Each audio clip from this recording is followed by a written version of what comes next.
Hi, everyone. Today we're here with poet Robert Davis Hoffmann, who's introducing his new collection with University of Arizona Press, Raven's Echo.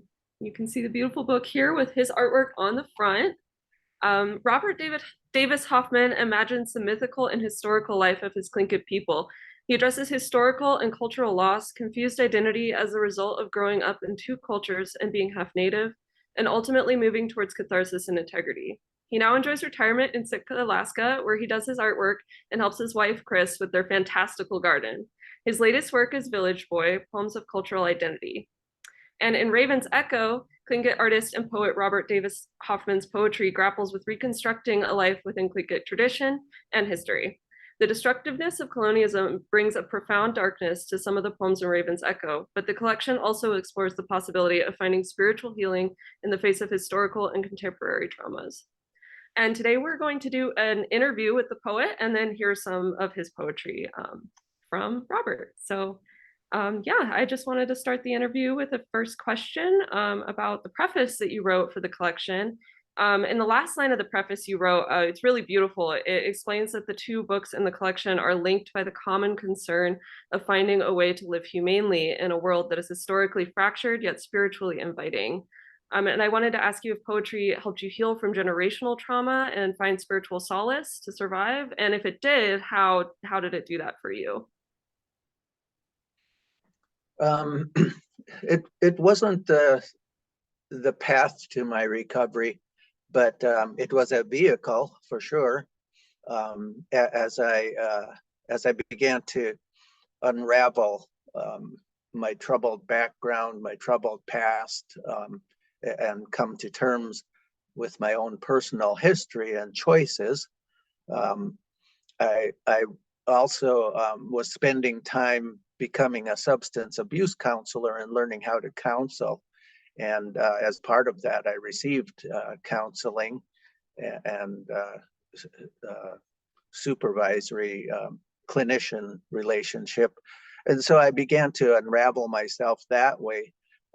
Also, I had reached a point in my life where my anger had become so internalized. It was starting to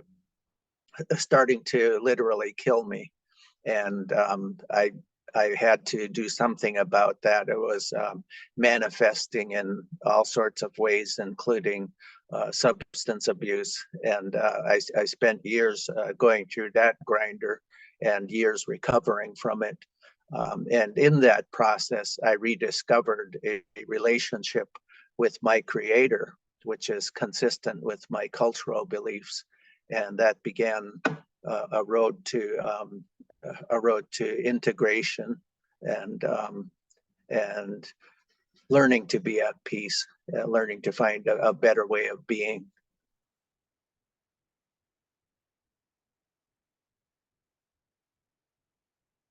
I was muted. Thank you. Mm-hmm. And I was wondering, how does your journey in writing about identity differ now compared to your work as a young man with the first book and with the poems in the second book?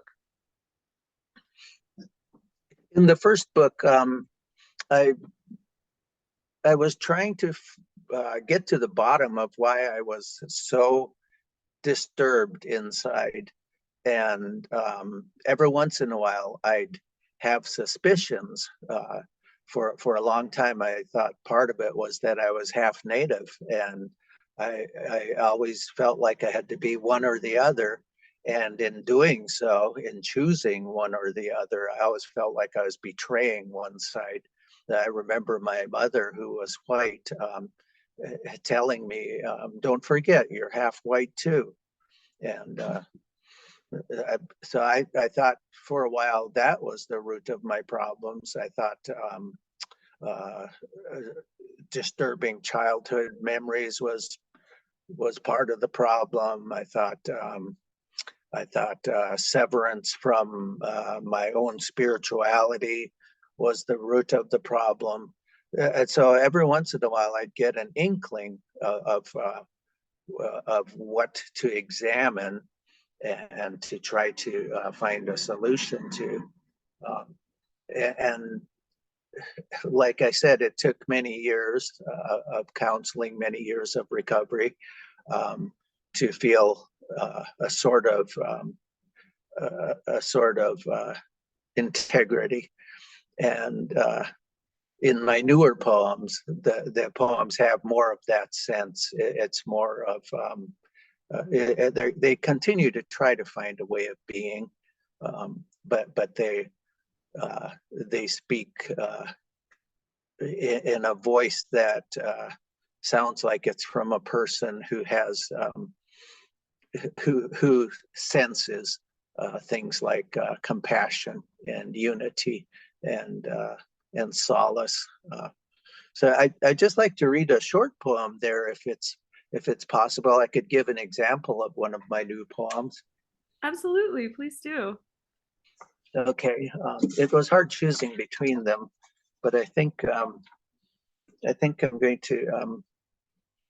going to read one called "Good Seal Gun." I was still a boy when you gave me my first rifle, Remington 222 mag. Good seal gun, you said. Other hunters I watched spit fresh water into the mouth of their kill, so the animal wouldn't be thirsty on the trail to the next world. I promise this, the hunters say, I will eat you. I will drink you. I will make something out of you. I will portion you among our houses. Me, I was after your oil, the golden renderings melting in the pot. In our deficient sun, enough meat hangs on saplings in smoke. I soften your skin into leather. Someone will drum and hold you. I came back in my skiff, pounding the waves. You rolled against the ribs, blood-frothed maw, red beads on whiskers, eyes full of blood. I was a good hunter then. It was when I got careless, too distant from you, I took the shot that sank you. Unable to reach you in time, you tumbled and rolled on the current beneath until I could no longer watch my luck running out. Now my hands are out to take what I can get for that good seal gun. And that poem refers to not growing up with certain training that hunters are trained to get, and the consequences that come out of that. So it's more of a poem of regret. Anyhow, I wanted to sneak that in. Thank you so much for sharing your new work with us. I also wanted to ask, and as we can see in the background with this beautiful work, you're also an artist. Do you find that your visual art inspired your poetry or vice versa? And if so, how do you think that works for you? Um, it does occasionally, not as often as you would think, but sometimes while I'm working on a painting, it will give me an idea. A line will just come to me out of the painting, or vice versa.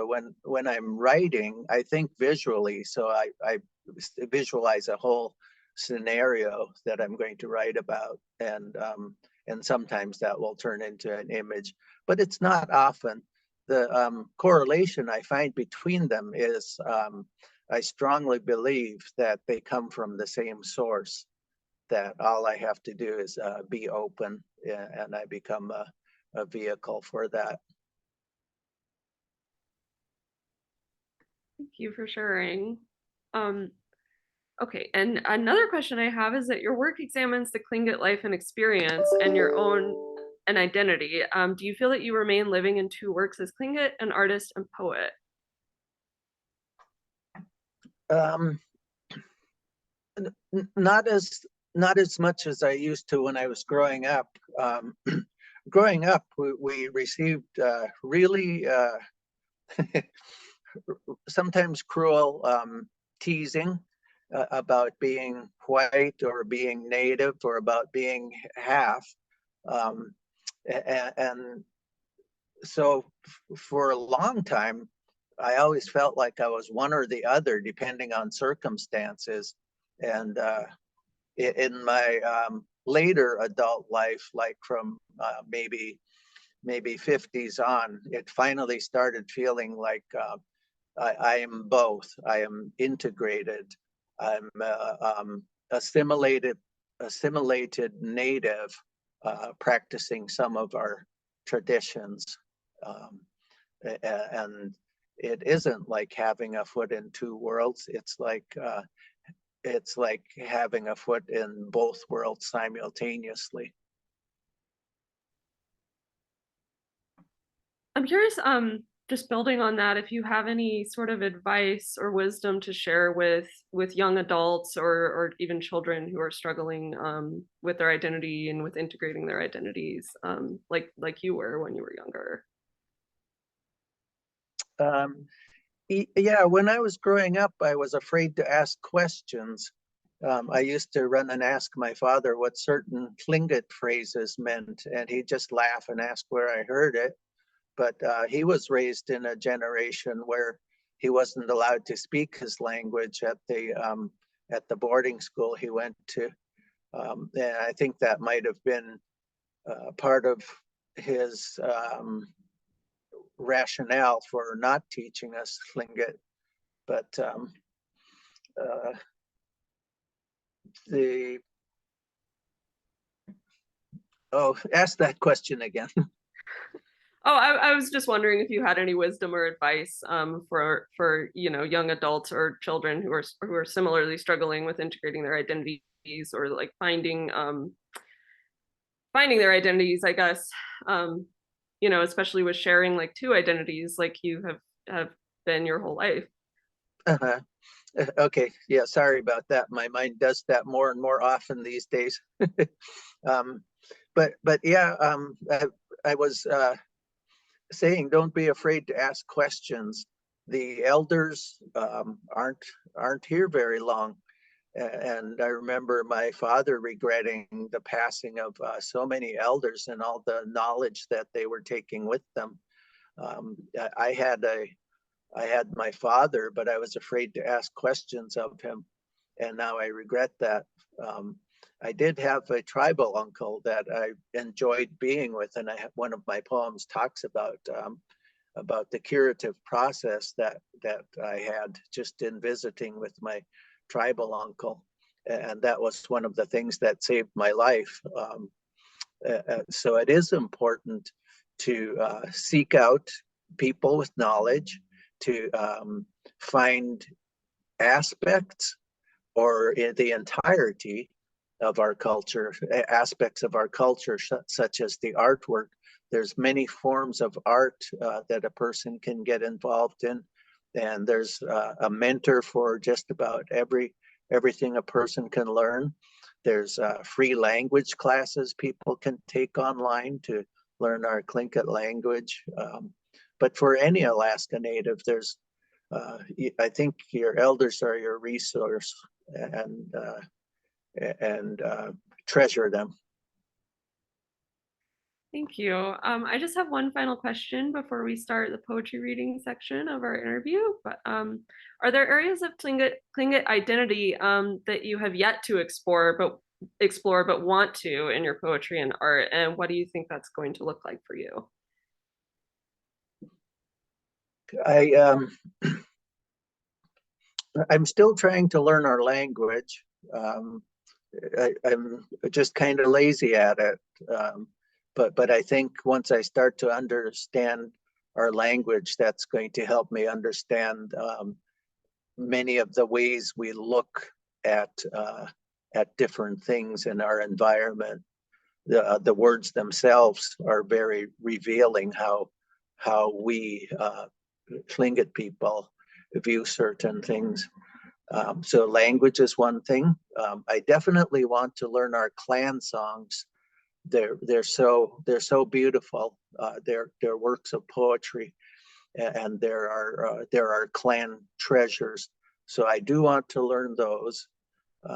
And one of the things that I haven't done yet is to dance in a dance group, and that's really something that I want to do. I've carved a dance staff that's going to be given to our clan as a clan property, and I would like to. I would not. I would like to not be bashful enough that I could get out on the stage and feel the music, feel our culture moving through me. Thank you, and I really hope you're able to do that. Okay, I want to invite you now to share some of the poems from Raven's Echo with us, if you would be so kind. I will, gladly. This first poem is called He Was a Dancer. He was a dancer all over the floor, the bed of hemlock that was the ocean. He rode it, swimming through the air with fists of feathers, 70 years and still lithe. I wanted to move like him, bare feet coming down exactly to the skin-tight drum, cawing like raven. He had long silver hair that whipped and kept your eyes from stopping on the old dance blanket. I wonder where he kept it hidden. His only property, his shack by the Humpy Creek, the smokehouse after the fire. It was a hard life for him after his wife died. He made his rounds at just the right time, returning home with gunny sacks of canned goods tossed over his shoulder. He was a dancer, wool and sweat. He died drunk, sprawled with no blanket in a fire-gutted house, Indian Village, Sitka, 1975. No teeth, almost deaf, death grip on wine jug. Once again, somewhere, he makes the rattle sing. Sealskin, ermine headdress, button blanket unfolding themselves. Once again, somewhere, the singers recapture their notes, their persistent songs, pulsing with the diving figure, his arms outstretched. That's a true story. This is a poem called Division. The geodetic maps, accurate quadrants make plain the plots that cut the tribal houses apart. The clansman accepts his lot. Surveyors diagram invisible lines like intent palm readers. They turn the men to greens way down there by the red ink. You can see them drifting and settling, making their own kind of sense. Guide yourself over that topography, the primal woodland, the forest people, that world, yes. The fire pit children dance against adzed walls. The house is like a cedar box preserving precious atu, sacred clan treasures, even as you watch it splinter. Disgruntled raven shakes his rattle, scrambles for the smoke hole that turned him black, that once breathed and exhaled. You hear his feet starting to stomp, his pounding, steadfast feet draw on the earth, even then uneven, even then uneven. By his dance, the world is shaped. By his dance, the world is arranged. That river of feet hastens map makers' scratchings, where lines are drawn, how dissection determines the destiny of pursuant landholders wanting to claim new life. Shh, down there, wrinkled auntie crouches. She harvests sweet cloudberries in spruce root basket. So deep in the bushes, they blot out completely the increasing storm of agents demanding the exact amount of blood in her body.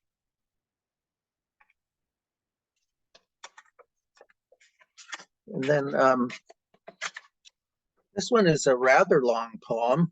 It's a poem that I sat down and wrote many years ago in 1985.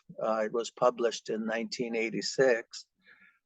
I sat down at 6 o'clock in the morning and finished typing it out on a Smith Corona typewriter at 6 o'clock in the evening. And that's how this one came to me. It's called Saginaw Bay. I keep going back. Saginaw Bay has been renamed to its Tlingit name, Saginaw. And this is the homeland of my people, the Saginaw clan of Cape, Alaska.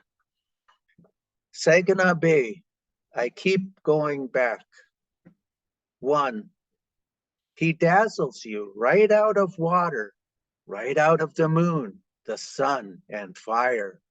Cocksure smooth talker, good looker. Raven makes a name for himself up and down the coast from Nass River, stirs things up. Hurling the first light, it lodges in the ceiling of the sky. Everything takes form. Creatures flee to forest animals, hide in fur. Some choose the sea, turn to salmon, always escaping. Those remaining in the light stand as men, dumb and full of fears. Raven turns his head and laughs in amazement, then dives off the landscape, dividing the air into moment before and instant after. He moves north, Q Island, Saginaw Bay, wind country, rain country. Its voices try to rise through fog. The long tongue of the sea sliding beneath the bay. Raven is taken in by it all. Sticky mudflats, horse clams squirting, rock pool water bugs skitting, bulge-eyed bullheads staring through shadow, incessant drizzle hissing, oil slick raven fixed against the glossy surface of infinity. 2. The Tsagwe clan settled there first. It was right. Beaches sloped beneath canoes, greased with seal fat. They carried the seal clan to these creeks, shaking with humpies and dog salmon. Everywhere eyes peered from the woods. The berries were thick and bursting, and there were always the roots. They knew how to live by the season. Sometimes it felt like the center of the world, mountains circling within reach. At its mouth, on a knoll, a fortress guarded against intruders. They came anyway. From the south, a swift slave raid. They destroyed the village. The people fled every direction. A captured shaman was tortured and ridiculed, his scalp peeled before his very people. Through blood running in eyes, he swore revenge and got it. After the massacre, the battered clan collected themselves and moved north to Kupernoff Island. That became the village of Keich. Those became Keichquan. And every once in a while, one sees in his mind, raven tracks hardened in rock at Saginaw, where Raven dug his feet in and tugged the mud flats clear into the woods, making a small nest because he grew homesick there. And in those moments, they feel like going home too. 3. Cake is the place of no rest. It is.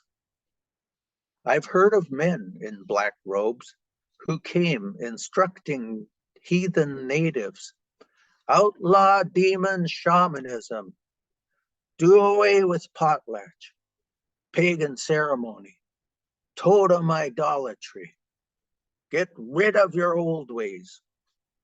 The people listened. They dynamited the few cake totems, mortuary poles fell with bones, clan identifiers lost in powder, storytellers blown to pieces settle on the new boardwalk, running along the beachfront. Houses built off the ground now, and my aunt drove the silver spike in the middle of Silver Street, stealing the past forever. People began to move differently, tense. They began to talk differently, mixed, acted ashamed of gunny sacks of kink and mayonnaise jars of stink eggs. No one mashed blueberries with salmon eggs anymore. People walked differently, falling all over. A storekeeper took artifacts for credit before his store went up in a blaze. Grandfather went out in his slow skiff and cached in the cliffs his leather-wrapped possessions, preserved like a shaman body that can't be destroyed, that won't burn. A captured shaman. Oh, hold on.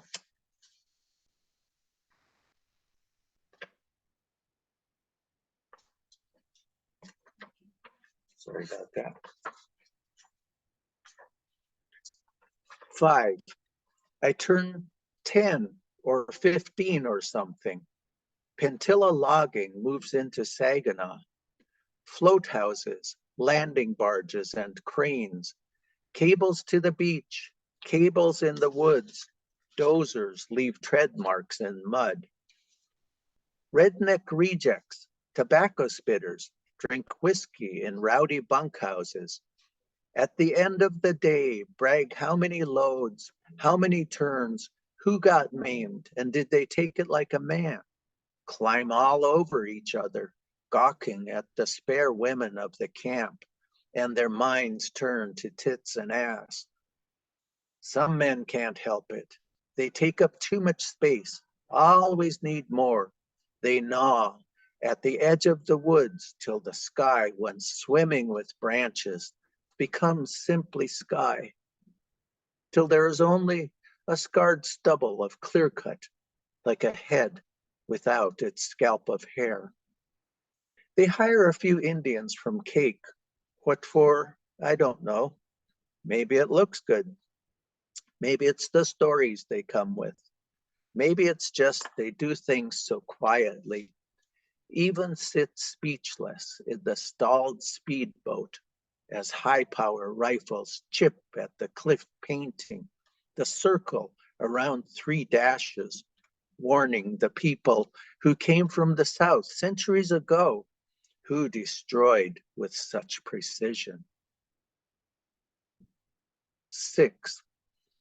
When my uncles were young men, they crawled on their bellies through kelp-draped rocks at Halleck Harbor, Saginaw Bay, at a tide so low and almost remembered. They found in the rubble of boulders from the cave-in 100 skeletons, still in armor and weaponry. Slave hunters, piling over each other, still hunting. 7. Because raven tracks are locked in fossil, the clam beds snarled in roots, because we have been told, we know for a fact, raven moves in the world. 8. When I was young, everyone used clingit and English words at once. Clingit fit better. The old ones tell a better story in clingit, but I forget so much, and a notepad would be obtrusive and suspicious. I might write a book. In it, I would tell how we are pulled in so many directions, how our lives are fragmented with so many gaps. I know there was a Tlingit name for that bay, and it means everything shifted around. What was once down there is up here. I do not remember the name of the Halleck Harbor shaman, except he was, of course, the most powerful, and I feel somehow attached to him. Was he the one?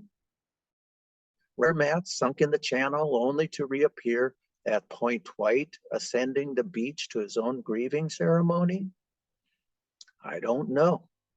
I get mixed up, but I know my own name. It's connected with some battle. Listen, I'm trying to say something. Always our stories have lived through paintings. Always our stories stayed alive in retelling. You wonder why sometimes you can't reach me? I keep going back. I keep trying to see my life against all this history. Raven in the beginning, hopping about like he just couldn't do enough. Well, that was the long poem, so we'll take a little breather. This one's a bit shorter. It's called Village Boy. He was Village Boy. Years later, he's Village Boy. Keek Kwan, Keek people. Didn't talk much then, still doesn't. His high school year, they moved to the city. He was dumb in school, dumb Village Boy. Oh, he was so ashamed of who he was, where he was from.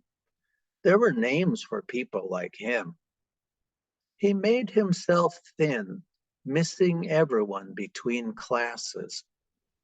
I studied him like a foreign language, right, waiting all day for the end of day when carving came. At the end of day is when I saw Village Boy's designs, when he finally took out his hands. Killer whales, he told me, making his arm into a fin, slicing waves. Carving teacher went to school with Charlie Pride. He was really shop teacher, no native teachers then. Carving teacher drops his jaw. By golly, sure looked like quacktoodle art there, Bob. Village Boy's head turns. You talk funny, and I can't carve. Carving came to them like it had to, both of them. It fixed everything, kept him from slipping.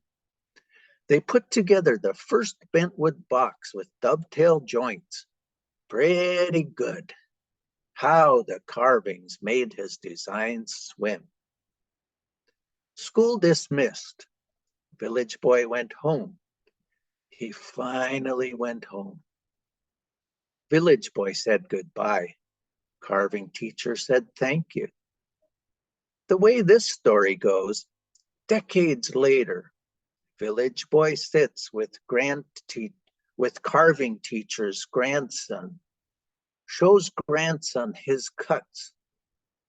Now Village Boy's eyes flood with thank you when grandson leaves. The things we need come when we need them most. If you took away our knives, our hands would be just fists.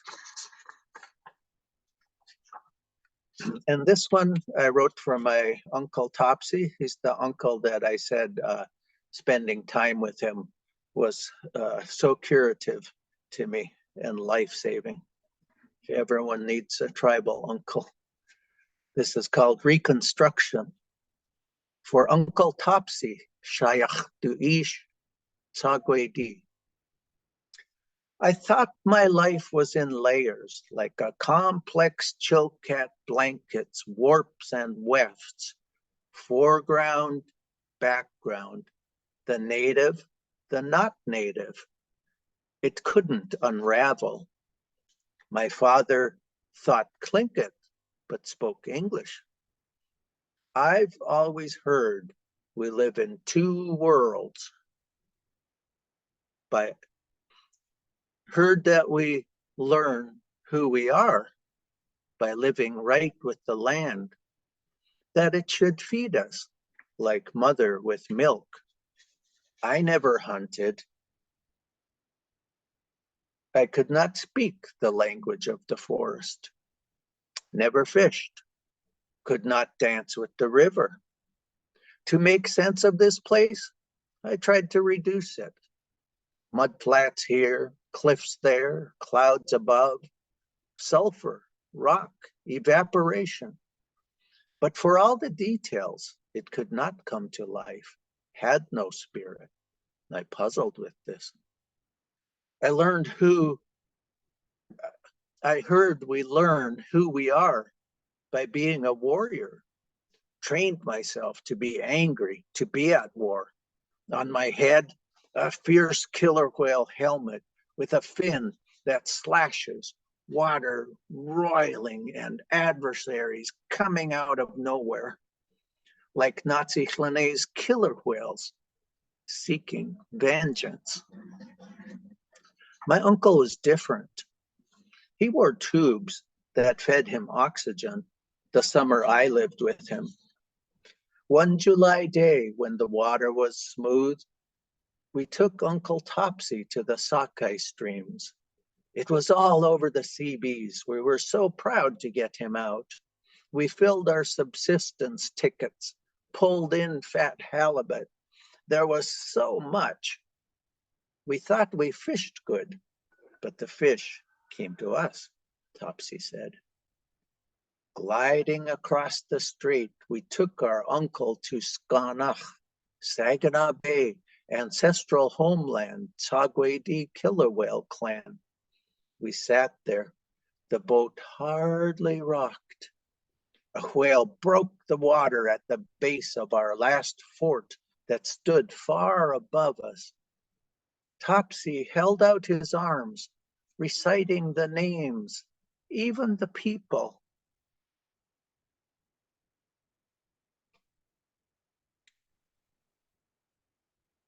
Where Raven danced and flirted and played, where canoes arrived and were greeted or destroyed. How things that seem mythical unfolded here, right here. I felt it. We all did. And we understood. We didn't bring our uncle here. He was bringing us home. I thought I needed his memory, his life, but he told me, you know, even when you think you know the answers, listen, just listen. He said my uncle told him that. He wanted me to know how to be human. Played me the last tape of our last real leader. He was listing the qualities of a worthy chief. Your people should always see smoke drifting from the smoke hole. The voice was calm and sweet like water. It was satisfying in clingit. He played its length and studied me. Did you hear it? Did you hear? I said, but it was in clingit.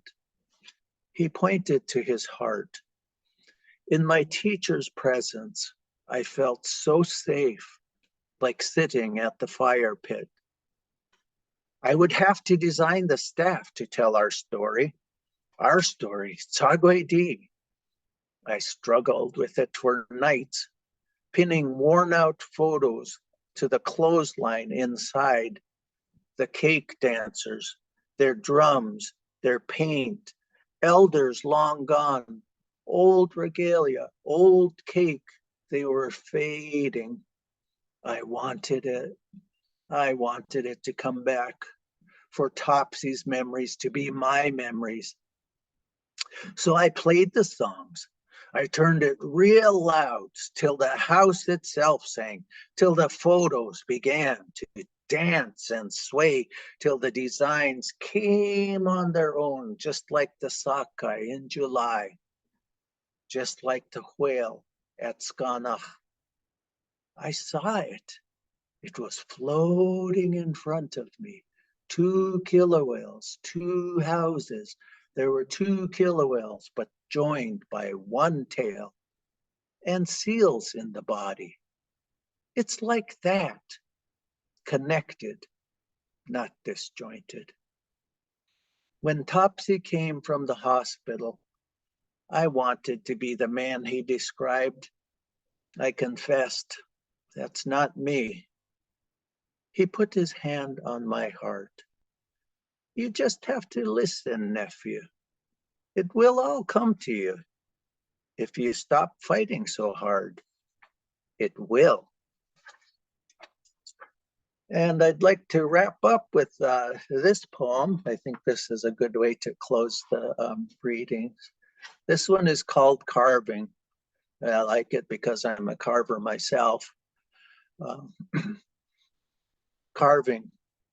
Caution, old man, master carver, perched on alder chopping block.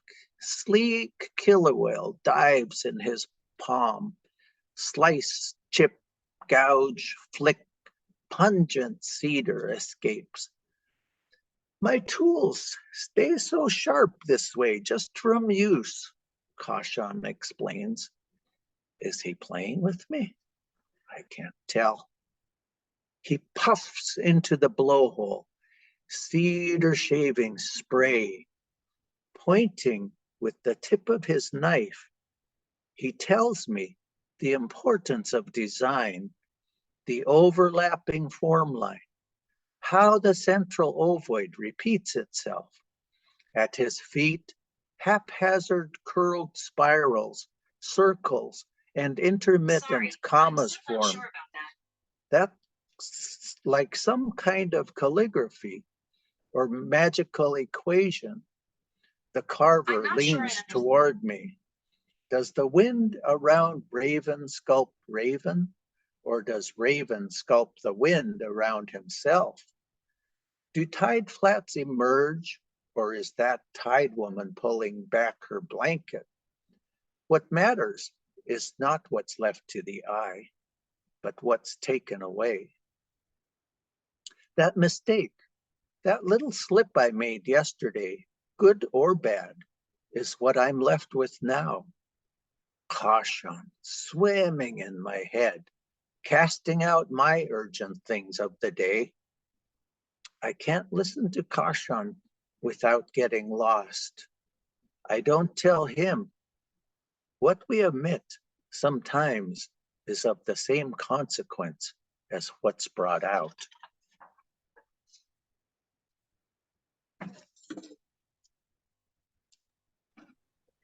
Thank you so much for sharing your words and your art and your culture with us. I really, really appreciate it. I was just wondering if you had anything else you would like to add or to tell the audience before we wrap up.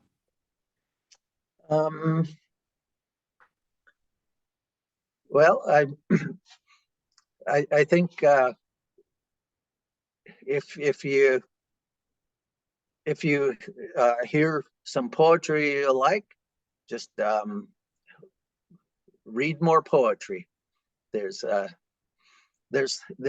whole world in poetry as well as art, but it's a very special thing, and I'm very grateful that I got to be able to share mine today. Thank you so much again for your time. And I just want to remind everyone to check this beautiful book out. It is absolutely beautiful on the outside and inside. Raven's Echo by Robert Davis Hoffmann.